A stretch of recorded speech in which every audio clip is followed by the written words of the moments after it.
Somos la nación más rica del mundo, pero quizás somos una de las más enfermas. Si lo piensan, gastamos miles de millones de dólares al año en investigaciones médicas, en toda clase de medicamentos, fármacos para esto y lo otro. ¿Y por qué seguimos tan enfermos? ¿Qué pasa dentro de nosotros que nos impide ser saludables? Cuando pienso en lo que la Biblia dice sobre el cuerpo humano y el lugar que ocupa a los ojos de Dios, y el hecho de que podamos enviar un hombre a la luna y al espacio, y aún así no podemos mantenernos saludables, me parece que algo anda mal ahí. La pregunta es, ¿qué dice Dios sobre el cuerpo humano y la sanidad? Y muchas veces la gente no quiere asociar las dos cosas. Dicen, es un ministerio de sanidad. No hablamos de un ministerio de sanidad. Estamos hablando de como hijos de Dios. Algo le pasa al cuerpo humano que nos enferma, o un problema emocional que nos hace salirnos del camino un poco. Así que quiero que veamos qué dijo Dios en las Escrituras y que veamos lo que dice cuando necesitamos sanidad en nuestra vida. La primera reacción es llamar al médico, o también es ir a la farmacia. Si consigo suficientes pastillas de esto y lo otro, no necesitaré nada más. ¿Sabe qué significa eso? Significa que mi primera opción es lo que hizo el hombre en vez de lo que hizo Dios. Así que quiero que seamos honestos y francos con lo que Dios dice en su palabra. Vayan a Santiago, el capítulo 5, el último capítulo de Santiago, donde nos dice cómo responder cuando estamos enfermos o ante una enfermedad en la vida. En el capítulo 5 ha estado hablando de temas conocidos, pruebas y cosas así, y al llegar al verso 13, hace esta pregunta. ¿Está alguno entre vosotros afligido? Haga oración. ¿Está alguno alegre? Cante alabanzas. ¿Está alguno enfermo entre vosotros? Llame a los ancianos de la iglesia y oren por él, ungiéndole con aceite en el nombre del Señor. Y la oración de fe salvará al enfermo, y el Señor lo levantará, y si hubiere cometido pecados le serán perdonados. De modo que, en base a todo eso, confesaos vuestras ofensas unos a otros, y orad unos por otros para que seáis sanados. La oración eficaz del justo puede mucho. Lo que quiero que veamos un momento es esto, que la ayuda para nuestra sanidad, sin importar quiénes seamos, puede incluir a otras personas. Piensen en esto, decimos que la iglesia es el cuerpo de Cristo, y que la iglesia es una organización. La iglesia también es una familia. Y cada iglesia local es una familia del pueblo de Dios. Los miembros de una familia se relacionan. Los miembros de una familia deben cuidarse. Los miembros de una familia deben amarse. Los miembros de una familia deben estar disponibles entre ellos mismos y aceptarse. Podríamos mencionar muchas características de una buena familia, así es la iglesia. En este capítulo de Santiago nos da un patrón, y quiero que presten atención, porque ese patrón lo afecta todo. No solo la enfermedad, no solo las emociones y las cosas físicas, pero noten lo que dice. Quiero que lo leamos otra vez un momento y quiero que veamos en qué consiste. Hace esta pregunta. ¿Está alguno entre vosotros afligido? Haga oración. ¿Está alguno alegre? Cante alabanzas. ¿Está alguno enfermo entre vosotros? Lo primero que quiero que noten aquí es que distingue entre la enfermedad y el sufrimiento. Porque nos necesitamos no solo cuando alguien está físicamente enfermo, porque hay muchas personas angustiadas que sufren mucho más intensamente que los que están físicamente enfermos. Hay heridas emocionales, dolor y sufrimiento, hay desprecio, amargura, resentimiento, rencor y todo lo demás. Personas que sufren pérdidas, pierden sus casas, sus hijos, su familia y toda clase de cosas que pasan. Cuando preguntas si alguien está sufriendo, si pidiéramos a todos los que sufren que alcen la mano, la mayoría alzaría la mano por algo. Les digo todo eso porque no es que estemos limitando lo que dice aquí a los que padecen alguna enfermedad física. Enfermedades físicas sí, enfermedades emocionales, por supuesto. Pienso muchas veces que el lado emocional puede ser peor. Por eso pregunta, ¿está alguno? La enfermedad que menciona aquí es una enfermedad física o una enfermedad emocional, y dice que en base a eso así debemos proceder. Y dice que debemos pedir ayuda. Y dice, ¿qué quiso decir con eso? Noten lo que dijo. Dijo, ¿está alguno enfermo entre vosotros? Llama a los ancianos de la iglesia y oren por él, ungiéndole con aceite en el nombre del Señor. Y dice lo que tenemos que hacer. O sea que no nos hace adivinar qué hacer. Lo deja muy claro. Así que quiero que veamos un par de versículos porque lo dice muy claro.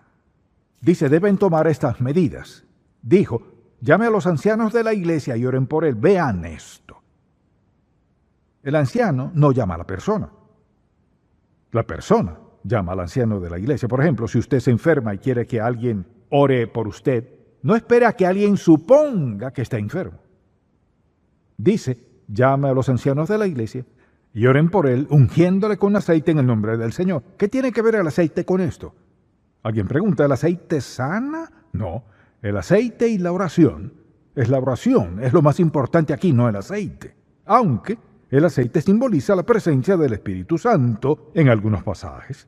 Recordarán también que el buen samaritano, al encontrar al hombre tirado al lado de la carretera, echó aceite en sus heridas y vino, y eso le ayudó.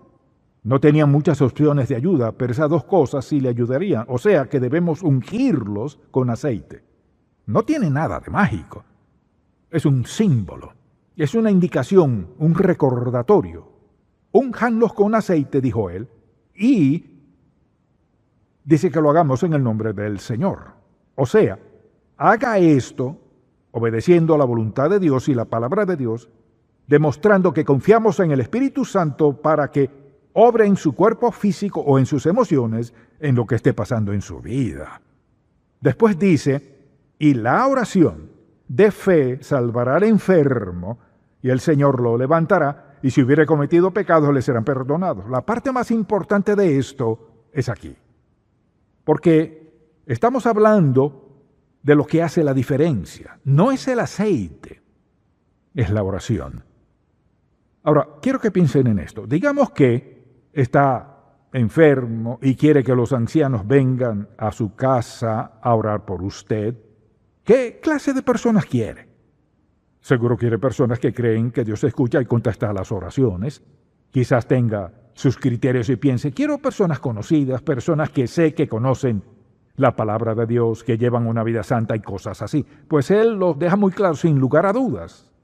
Escuchen, dice que hay tres cosas que son muy importantes. Esta oración, la oración que hacemos por un enfermo, debe fluir de una persona que reúna estas tres características. Primero dijo que debe hacerse con fe. Vayan otra vez a Santiago capítulo 1 un momento y escuchen, quizá todos no sabemos este pasaje muy bien, pero vayan a Santiago 1, donde hace la pregunta, y hablando de la sabiduría, aquí en el verso 5 dice, si alguno de vosotros tiene falta de sabiduría, pídala a Dios, el cual da a todos abundantemente y sin reproche, y le será dada. Pero pida con fe, no dudando nada, sin vacilar aquí y allá, quizás lo haga, quizás no, si puede, no puede. Dice sin vacilar aquí y allá. Dice, pídala a Dios, el cual da a todos abundantemente y sin reproche, y le será dada. Pero pida con fe, no dudando nada, porque el que duda es semejante a la onda del mar que es arrastrada por el viento. Y dice, no piense pues quien tal haga que recibirá cosa alguna del Señor. Dice que es la oración de fe. Vean esto, una oración de fe basada en la palabra de Dios. Se basa en nuestra experiencia con Dios. En respuesta a la oración de fe. Por tanto, si ha de haber sanidad, debe haber oración que fluye de una vida de fe. Lo cual significa, vean esto, necesitamos estar en la palabra de Dios continuamente, leyendo la palabra de Dios, escuchándole, dejándole que nos haga recordar, que nos desafíe, que nos dirija, necesitamos la palabra cada día de nuestra vida. Y a decir verdad, escuchen, nuestra eficacia como seguidores de Jesús está ligada absolutamente a nuestra relación con su palabra. Por tanto, si voy a hacer una oración de fe, voy a basarla en la palabra de Dios. Y si llevo 1 o 2 semanas sin leer la Biblia o lo que sea, les garantizo, piénsalo un momento, en su propia vida, si no leen las Escrituras, el nivel de su fe empieza a bajar. Y entre más aparten de la palabra, menos fe tendrán para confiar en Él en los momentos cruciales. Por eso dice primero que esa oración debe fluir de una vida de fe. Y ahora vean esta parte. No solo dice eso, también dice, y el Señor lo levantará, y si hubiere cometido pecados, le serán perdonados, confesaos vuestras ofensas unos a otros y orad unos por otros. Bien, por ejemplo, si van a orar por alguien, deben afrontar el problema del pecado, porque está directamente relacionado con el pecado, enfermedad y la sanidad. Hay una relación directa. No significa que todo el que está enfermo está viviendo en pecado, pero cuando alguien vive en pecado, Dios dijo esto: si en mi corazón, es decir, si me aferro al pecado y sé que está ahí y lo mantengo ahí, si en mi corazón hubiese yo mirado a la iniquidad, no te escucharé. Las personas no creen eso. La gente vive como el diablo a veces y oran y dicen, hablé con Dios y dijo que contestará mi oración. No lo hará. Él dijo, si hay iniquidad en tu corazón, no te escucharé. Bien, quiero que piensen en esto. Esos ancianos, sean quien sean, cuando se reúnen con alguien para orar por ellos, deben afrontar cualquier pecado en sus propias vidas y la persona enferma o angustiada o lo que tenga debe afrontar su propio pecado. El pecado es una barrera a las bendiciones de Dios, a los caminos y a la obra de Dios. Digamos que voy a una casa a orar por usted, o usted viene a la iglesia o a donde sea, y oro por usted, pero estoy viviendo en pecado. Dios no escuchará esto. Por lo tanto, para que esta oración sea eficaz, debe proceder de un corazón limpio. Fluye de un corazón y una mente y una fe limpia. Y la persona por la que está orando debe afrontarlo. Y si llego y le pido que ore por mí, hay pecado en mi vida, y me aferro al pecado y pido a Dios que me sane, estoy perdiendo el tiempo. Y tampoco es justo para la persona que ora por mí. El pecado es enemigo de Dios, es enemigo de su vida, es enemigo de sus relaciones. Y tenemos que afrontarlo para ser aptos para orar por otros. Y nosotros y Dios, escuchen, Dios desea contestar nuestras oraciones, Él desea sanar, Él desea ayudar a las personas en tiempos difíciles, ya sea en lo emocional o en lo físico. Pero escuche, desea que esas oraciones vengan de un corazón puro. Primero, debe proceder de un corazón de fe. Segundo, debe proceder de un corazón puro. Y tercero, noten lo que dice en este pasaje: confesad vuestras ofensas unos a otros y orad unos por otros para que seáis sanados. La oración eficaz del justo puede mucho. ¿Qué es un hombre justo o una mujer justa? Un hombre justo o una mujer justa son personas salvas, comprometidas con el Señor Jesucristo. Escuchen, cuyo estilo de vida es la obediencia. No son perfectos. Su estilo de vida es la obediencia. Desean andar ante Dios con obediencia y desean andar en la voluntad de Dios. Escuchen, cuyo deseo de andar en la voluntad de Dios hace parte de sus pensamientos cada día. Es su actitud, es su espíritu en las cosas. Así que, cuando habla de oraciones eficaces, hay oraciones ineficaces. Hay oraciones que son solo palabras y hay oraciones eficaces. Habla de la oración del justo y dice en este pasaje que esta oración debe proceder de alguien que sea una persona de fe, con un corazón puro y una vida justa, y un testimonio de llevar una vida piadosa. Bien, quiero que piensen en esto. Si están escuchando, díganme. Porque cuando vivimos nuestras vidas confiando en Dios y andando en obediencia a su voluntad, vean esto, significa que cada uno de nosotros es un agente ambulante de sanidad del Dios viviente. Pero para que eso funcione, 3 cosas son necesarias: confiar en Él, o sea, la fe; El corazón debe estar puro. Su estilo de vida debe ser justo. Eso es lo que transforma la vida de una persona. Y cuando alguien dice, ponga cuidado, necesito que ore por mí, acaban de expresar confianza en usted. Acaban de expresar confianza, ojo con esto, en su relación con Dios. Acaban de expresar confianza en su andar con Él, de expresar confianza en su habilidad de comunicarle a Él la necesidad que acaban de comunicarle a usted. Eso hace que usted sea alguien muy especial. Cada uno somos un agente de sanidad ambulante del Dios viviente. Significa que todos tenemos la gran responsabilidad de llevar una vida recta ante el Dios Santo. ¿Qué pasaría en las iglesias si la gente viviera así? ¿Saben por qué no vivimos así? Les daré 10 razones y después todos deberíamos arrepentirnos. Preguntémonos por qué. Aunque tenemos un potencial tremendo, ¿por qué no vivimos así? Quiero darles varias razones y las pondré en la pantalla grande para que puedan anotarlas. Primero, muchos dicen, eso era parte de la iglesia del primer siglo, eso no funciona hoy, así vivían en el primer siglo. Y en la Biblia al final del primer siglo ya no había eso. Segundo, no creen que funciona hoy, no importa lo que hayan hecho en el primer siglo. Piensan, eso funcionaba antes, pero ahora no funciona. Además, ahora tenemos médicos y cosas así. Tercero, tantas personas están avergonzadas de admitir sus necesidades a otras personas. Déjenme decirles, ayer por teléfono escuché a una persona que lloraba y lloraba y lloraba y lloraba. Y tuve que escucharle. Lo único que necesitaban era que alguien los escuchara. También somos demasiado orgullosos para pedir ayuda a los demás. Cuando se crea muy grande, importante, inteligente o rico para pedir ayuda, estará en graves problemas. Y claro, una de las razones por las que no oramos por las personas como deberíamos es por temor al fracaso y al que dirán. Le pedí que orara por mí y no dio resultado. ¿Y ahora qué?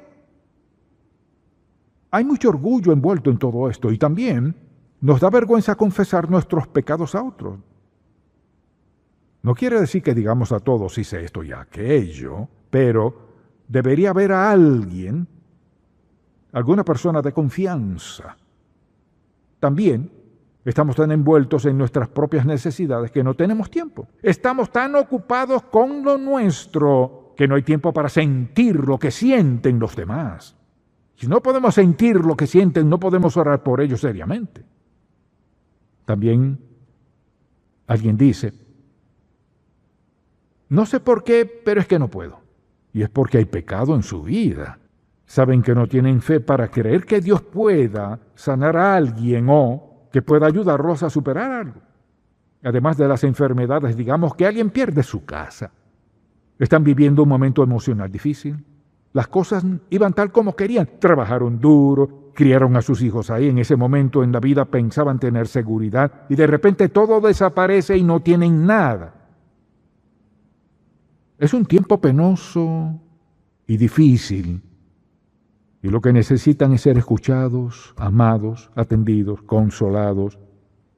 Y no darles una respuesta rápida, yo haría tal cosa. Usted no sabe lo que haría en algunas situaciones. Así que de vez en cuando yo haría tal cosa. La respuesta correcta, averigüemos lo que Dios quiere que hagamos, porque Él tiene la respuesta correcta. También alguien dice, es que no me siento digno. Permítame preguntarle, ¿qué tan digno se siente en cualquier cosa? Eso de sentirse digno es un pretexto. No se trata de dignidad, somos hijos de Dios. No podemos dejar que eso nos moleste. Y por último, no lo hacemos porque es más fácil mandarles una tarjeta deseando que se mejoren. Olvídense de orar. Si se meten en graves problemas en la vida, ¿conoce a alguien hoy que podría llamar y decir, la llamaré a ella o lo llamaré a él porque sé que orarán con fe Su corazón es limpio, lleva una vida piadosa y creo que Dios contestará su oración. Todo creyente necesita una o varias personas en su vida que satisfagan esa necesidad. Piénselo. La iglesia es una familia, donde nos cuidamos, amamos, apoyamos, nos ayudamos, siempre hacemos cosas unos por otros. Y creo que Pablo menciona como 11 o 12 veces de ellas en sus epístolas. De eso se trata la iglesia, de nosotros. Por tanto, quiero desafiarlo, cualquiera que sea su iglesia. En la iglesia donde asiste, hágase la pregunta: ¿se permite usted ser un agente ambulante de sanidad en esa familia? Somos eso. Es nuestro mejor testimonio. Agentes ambulantes de sanidad para el dolor, las heridas, el sufrimiento, las penas, las pérdidas o lo que sea. Porque conocemos al que puede cambiar todo eso, a Jesús. Si nunca le ha recibido como su Salvador personal, está perdiéndose lo mejor de la vida. Si nunca lo ha recibido como su Salvador, ¿qué clase de relación tiene con Dios? Ninguna. ¿Tiene idea de lo mucho que Dios puede usarlo si le permite enderezar su vida? Todo empieza al pedirle perdón por sus pecados y al rendirle su vida a Él, que le pertenece a Él. De todas maneras, al rendirle su vida y dejar que guíe y dirija su vida cambiará, será más feliz, habrá gozo en su vida. Entre más entregue su vida a Dios, Él le dará más a cambio. ¿Por qué desperdicia su vida en usted mismo, si Dios puede transformarlo y a la vez cambiar la vida de los demás? Esa es mi oración por usted. Padre, estamos tan agradecidos por tu maravillosa paciencia y entrañable misericordia. Pedimos hoy que el Espíritu Santo inste a cada uno de nosotros que tenemos una responsabilidad de ser uno de esos agentes ambulantes, mediante los cuales tú puedas cambiar por completo la vida, el futuro de alguien, mejorar su salud, fortalecer su relación contigo. Y pido que cada uno